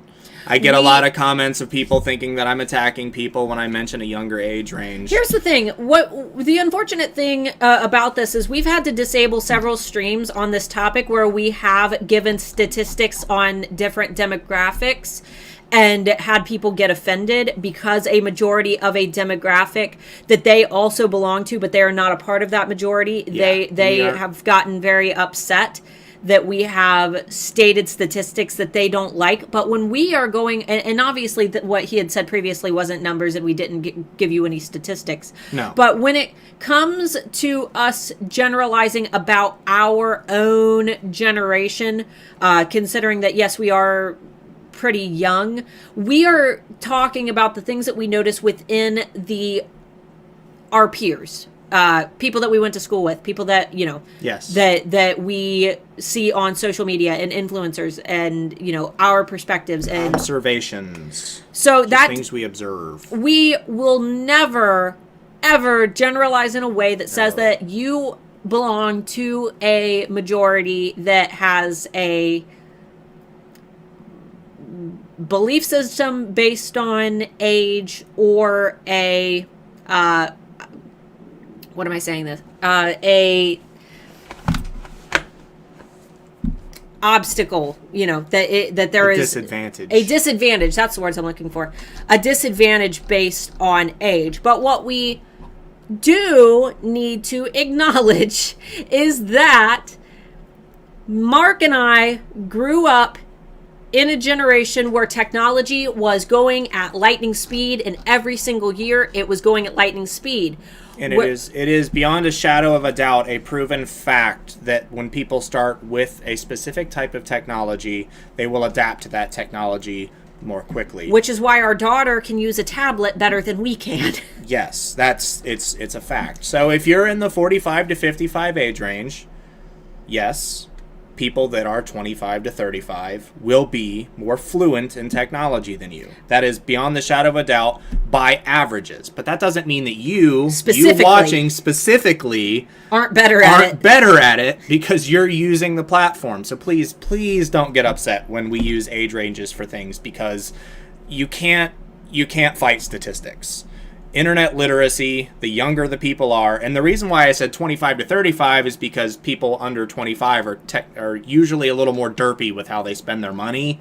So I don't really factor them into things. People under 25 don't pay. They just add things and buy it, and they're irresponsible with their money. Usually people 25 to 35 are good with technology and have an understanding of how to save money a little bit better. Yeah, I hope that clears things up. Comes with life experience. Anyway, back to questions. That's why the older you get, the better you get at saving, because you don't feel like the second you get money in your account, you have to go spend it all. Yes. Barbara asked, is there a problem with the cha-ching sound? I had a sale this morning, didn't hear it. Nope. Works just fine. I don't know. No, actually, a couple sellers said that they haven't heard it. Oh, really? Try updating your app. Yeah, update your app. Update your actual phone if you have a phone BIOS update. Yeah. Haven't heard the cha-ching sound in over a year. I thought it went away. Yeah, it might just be something interfering with it. You might have turned the sound off. It might be another sound overridden from another software. Man, that's weird. Yeah, I've had mine disabled for a long time. I keep my sound off because mine got annoying. I don't know. 18 plus, rubber love heart shaped gas mask. Couldn't find one. Sorry? I'm sorry. Look harder. LOL, Check Amazon. Harry Potter. That search blew my mind. Definitely did not want to search on a work computer. I'll search Harry Potter later. I'm sure there's a lot. Hate resellers. Everybody hates resellers. Will reinstall the app. Thank you. Cha-ching. Double dip. Does anyone else think that the abandoned cart email is broken? It doesn't seem like it's getting sent to people, and the stats seem stuck. Thoughts? They're only going to get the abandoned cart email if they have opted into promotions that Etsy sends. If they have opted out of promotions by Etsy, they won't get those abandoned cart emails. I don't find the abandoned cart email system to be effective. However, there is no harm in having it on, since it's only going to charge if you actually make a sale, if I'm not mistaken. So I don't see anything wrong with having it on. It's just hasn't worked for me. Yeah, right. The reason I was asking is because things flying around saying that refunds were causing issues with their shops had me worried. No biggie.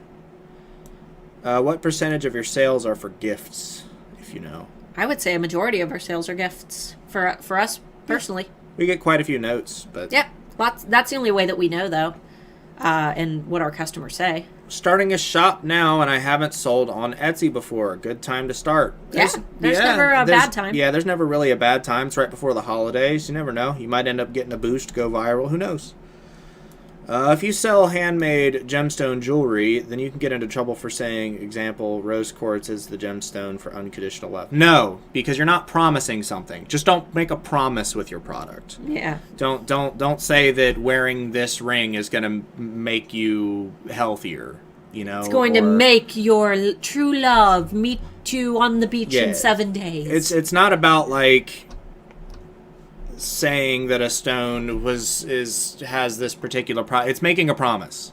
Don't make a promise with your product. Thank you for that information. I appreciate it. I didn't know that. Helps me figure out a better way for my psychic services. Yeah. If you're doing something that could be considered religious or pseudo-religious, always make sure that you understand the laws about it, because there's a very fine line between religious practice and like cult. And states take that very seriously. Yeah. So we're not saying that you're into cult stuff, but states have different opinions on that. Yeah. So. Look at the fine lines between how the government sees it versus how we see it. Yes. I missed out on getting those first 3,000 customers on an email list. That's what Samantha was saying. Oh yeah. That's okay though. There's always time. Just realized the delay is like a whole 20 seconds. Yeah, it's a pain in the butt. If you have a repeat customer who you've become quote-unquote friends with on social media, is it okay to communicate with them outside of Etsy discount? Yeah, if you're actually friends with them, yeah. Absolutely. I did Real World Market recently. I met someone there with a big following who posted a fantastic review of my work, and I get loads more followers. See, awesome. you discovered a market you didn't know you had. That's awesome. That's awesome. That looks wonderful. S20 is a bit thick to me. It is an actual brick. She's got the plus. You don't have the Ultra. You have the S20 Plus. His is so. I've got the S20 Ultra, and I've got the big thick case on it. It is. I could build a house with it. I could hammer nails with that dang thing. Dang thing. Dang thing. I'm so glad you shared that, because I was on the fence about switching from Apple. However, Apple is driving me crazy. I'm not going into a huge Apple rant, but look into the recent lawsuit that they lost. Apple is a trash company. Don't at me. Don't at me. Yeah, Apple's a trash company. I don't care. Their phones are great. Computers are great. Trash company. Treat their employees and their customers like garbage. I don't. Yeah. I also hate Apple, but love the camera. That's the only reason why I switched. Yeah, correct me if I'm wrong, but the camera on the newest Apple phone is 11 megapixel, and on the S20 Ultra is 108 megapixel. So I'm gonna stick with Android. Boo. I was liking the S20 Plus or Ultra, yeah. And I said S20 Plus because I heard the 100 times zoom for the Ultra, but when you zoom in, it's all pixelated and it looks like a piece of art. It is digital zoom. So the best thing that you can do, instead of taking a picture with zoom, if you're using a camera that's extremely high megapixel like that, or the 100 plus, or if hers I think is 76 megapixel, can't remember off the top of my head, don't use the digital zoom. take the picture and zoom it in digitally on a computer when you edit it. That's going to be a better, or with an app, because it's not going to pixelate quite as much. Because when you zoom using the camera, you have to accommodate for the wiggle in your hands, the jittering, your heartbeat, all that kind of stuff is going to affect. The more still the camera is, the better. And when you're zoomed out, it's not having to focus quite so hard on the product. So you can take the picture and then you can zoom it in later. It's a digital zoom, not a physical zoom. Yeah, so for example, hold on a minute. Let me find one of the dogs that I can show them. Okay. So if I wanted to post, let's see if it'll show. If I wanted to post a picture of this butterfly on my Instagram, I took this photo way far back, rather than zooming when I took the photo, once I'm in Instagram, I would simply just cinch, and you're not going to lose the quality, is basically what he's saying. Yeah, so you're not going to lose the quality zooming it later. Yeah, guess you can't see it at all in the replay. Teresa said, you look so different in your older pics on Instagram. It's because I haven't posted a picture of myself on Instagram in like more than 5 years. Yeah. You notice I was in my early 20s the last time I posted a picture on Instagram, I think. I don't offer free shipping and was always on the first or second page, but now stay on the fourth page or so, even consistent sales and 5-star reviews. Maybe, have you ever considered taking a listing and trying to turn on free shipping for one listing just to see what it does?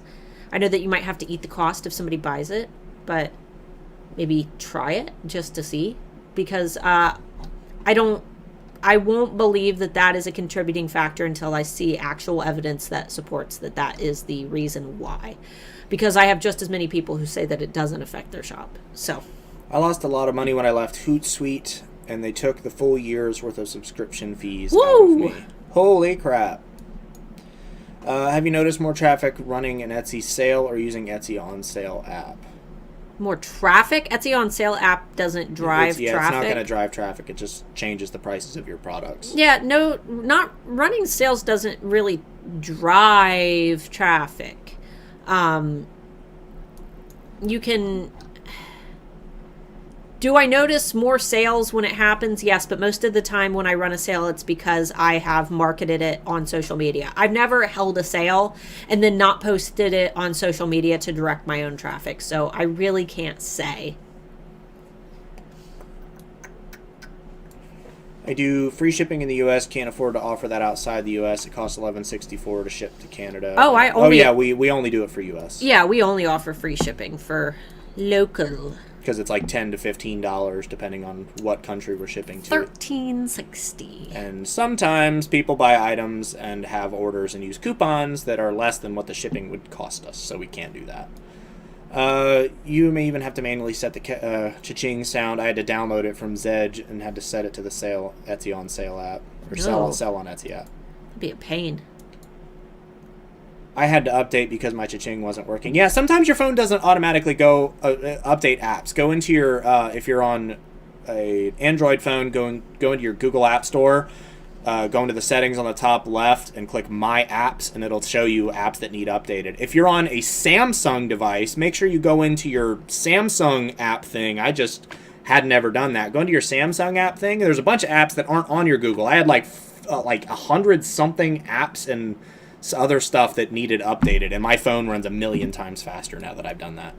All right, let's focus on questions, because I'm the tech guy. I'm answering tech questions too. We're almost an hour over. We're fine. I'm very lucky, Retech. I have a son who's a developer and tech savvy, and I've learned and kept up to speed with him.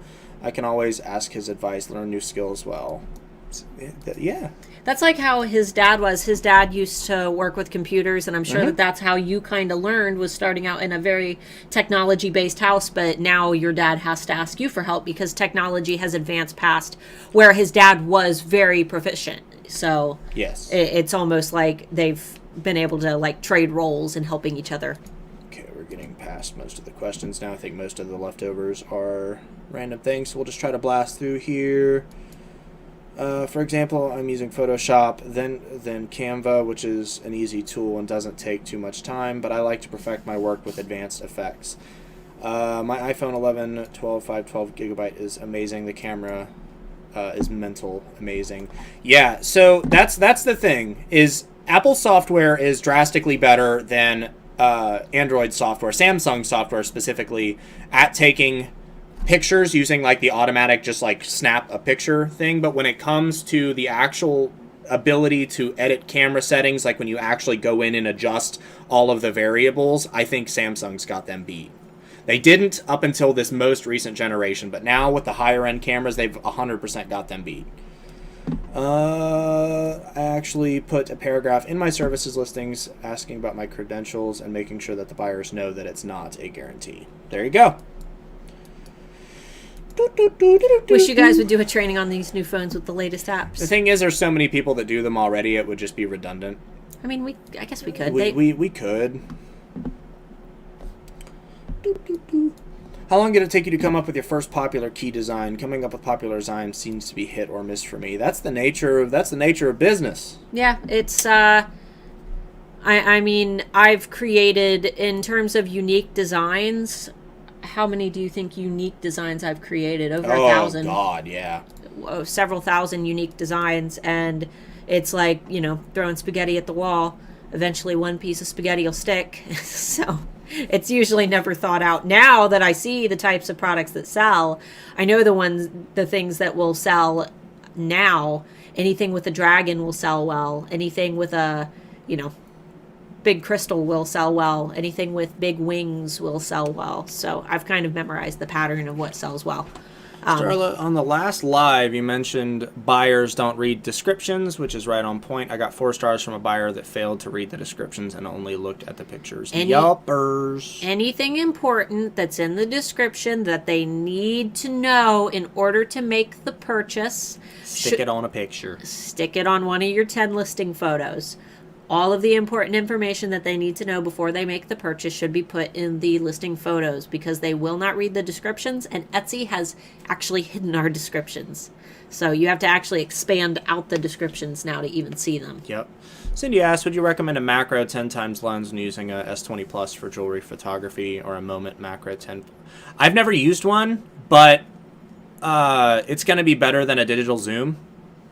So if you already have the phone, I'd say give it a shot. If you can find one that has a money back guarantee or something, maybe go with that. I don't think they're very cheap. Or I don't think they're very cheap. I don't think they're very expensive. They're not very expensive. You can get like really good like DSLR quality snap-on things for the cameras. I'd say give it a shot. If you need to zoom, because obviously these particular cameras are very zoomed out when you're taking pictures because the resolution is so high. Give it a shot. I don't think it would hurt. If you're needing to zoom on things, you're gonna get better quality from a macro lens than you are from a digital zoom. All right. We're almost done. It's right here. Are we at the end? Yeah, we're almost there. That's why I was just kind of pounding them out. Do you think ever doing something like a Harry Potter collection without saying it's Harry Potter in your design? Of course, I have a family that is Harry Potter crazy. So we actually did this, and it really rode the line of what was allowed on Etsy. We did a collection with owls and snakes and little lions that were like kind of like that crest-shaped lion. And what else did we do? Ravens. I couldn't find ravens, so I had to use eagles, and I couldn't find badgers, so I had to use guinea pigs, but I put like little witch hat charms like on them. And we didn't use Harry Potter specific keywords. They just kind of alluded to. It's one of those things where you're not going to be found in search because you can't use any words that could allude to the theme. It's not something that I'll ever do again, just because it was really on the line. And I even had this talk with Anthony Wolf yesterday, where when I first started selling on Etsy, I was told in the Etsy forums, which is probably the least reliable source that you can get for Etsy information. I never recommend searching the Etsy forums because there's so much misleading information. But I had been told that for the Mickey Mouse head, if you use designs that were just 3 circles, that you could not get a copyright strike. And I did sell keys when I first started selling that were Mickey Mouse shaped with just 3 circles. And I was never caught for any infringements, and the keys sold very well. But I did have the opportunity to talk to some people within, oh man, what's the, Joey's Friends? Do you guys know he's really big on like Etsy copyright laws. I can't remember what his name is. But I got into his group and I started asking questions, and it was confirmed to me that that was just a very common myth that had been floating around. And I ended up deactivating that listing before it, ever got caught out in the wild. And I always say that, and this is what Anthony and I talked about last night, there are a lot of sellers out there who will attempt to make something and find out that it violates a copyright law. And they will do one of 2 things. They will either say, oh, I was wrong. Okay, I'll deactivate this, and they'll turn it off. Or they will try to find every single way that they can to keep that listing posted while working around the copyrights. Only one of those 2 scenarios is the right way to go, because the other one, though there are plenty of sellers out there who violate copyright laws, they will get caught eventually. Lawyers buy these companies. For example, I think Warner Brothers owns Harry Potter, right? Yeah. Warner Brothers, Warner Brothers and Disney, they hire people to go look for people infringing on the copyrights. We had an alpha who used the term Potterhead in one of her listings. That is not a term that is, that was used by any of the books or movies. It is a fan-made term, but it didn't matter. She was still caught. It was one of the terms that they were looking for. So when it comes to any subject matter related around a theme that you did not invent or own, that does not fall within the within fair use because it's over 90 years old. 90 years old? I thought it was 70. I don't know. Somebody will tell us. You can't use it. So, for example, the original story of Alice in Wonderland, you could totally do a collection based on that because it is in the public domain. It has been released to the public domain. You cannot use Disney's interpretation of Alice in Wonderland, though. So, hopefully that makes sense. We try to not do a whole lot into copyright laws because we honestly just don't know a whole lot about it, and we're not lawyers. But anything that's surrounded around a theme that you do not own, I would recommend avoiding. I think that's all that needs to be said about it. Okay, 2 more quick questions. Yeah. Have you noticed a doubling of favorites? I've noticed the same product being favorited twice by the same person in a row. I'm wondering if it has something to do with my ads. That sounds like a bug. Yeah. I don't see any bad coming of it, but I don't really obsess over my favorites. In fact, I wish I could turn that notification off on my phone because I get favorites all day. So. Okay, and then there was this one. Since Etsy's made it difficult for customers to read the description, do you think we should start making an image with the description to put in our photo section? I wouldn't do the whole description. Depends on how long your description is. Yeah, I wouldn't do the whole description. People will get fatigued if they see a big, long thing that they have to read. Throw the most important points into quick bullets. Will ship in this many days. Comes gift wrapped. Return policies welcome. This many days for processing time. Care instructions included with your order. Yada, yada. A couple questions about copyright that we had down here. We'll just blam these out real quick. We'll try. I have a friend that makes crochet Yodas and sells. Are they infringing copyright? Yes. If it's not in the public domain, you're infringing copyright. Yes. That's plain and simple. There's no but I do this, if you're making something based on something that is copyrighted that is not in the public domain, you are infringing a copyright. Yes. Doesn't matter what the product is. Now, if it's not Etsy specifically, if it's parody, like you're doing videos or pictures or something like that that's parody, it gets into a little bit of a gray area, but consult with a legal specialist before you post anything like that. Yeah, because it is a gray area. You can sometimes loop it into the realm of parody. For example, Chewy's restaurant up the street, they do all different like shirts themed around like tacos, and they will incorporate in like movies and things, but it's all parodied with their tacos, and apparently they've found a way to do that because it's parodying it. But like I said, or like he said, very fine lines. And if you end up violating a copyright, just consider that Disney's lawyers are better than anyone you can afford. Exactly. What if you have a license to use it? If you have a license to use something, you have a license to use something. Yeah, but not saying that you can't afford it, because I don't know how much you make, but there's a very big chance that you can't afford whatever it is that you need to pay in order to be an official licensed Disney reseller. Yeah, most of the time you have to like pay for that. How can a big corporation own snakes and owls? They don't own snakes and owls. They own the style of representation that they use to represent their snakes and owls. Exactly. Because those Harry Potter snakes and owls are the snakes and owls that are in the Harry Potter universe, not real snakes and owls. And if that makes sense. And if you're talking about my keys, that's exactly why my keys were okay. But it was writing a line where, you know, people could recognize the overlying theme of what was there. So when they see snakes, owls, badgers, lions, ravens, all together in that context, they can kind of build a picture for what they're seeing.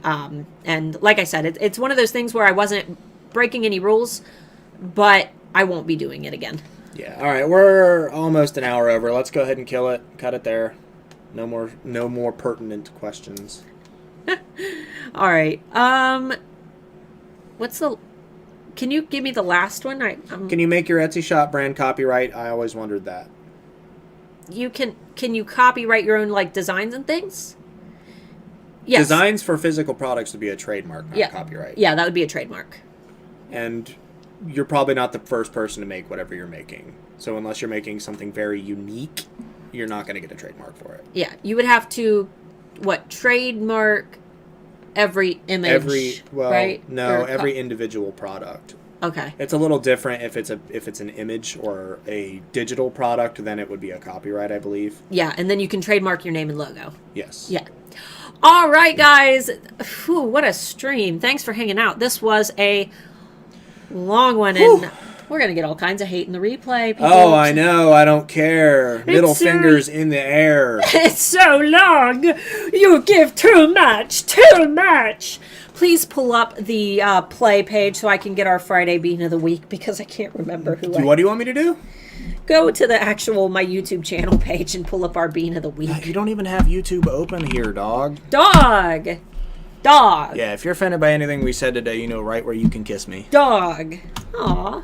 You can't kiss me there on stream. Oh, ew. Ew. On stream, I said. Ew. Anyway, what are we doing? Faith!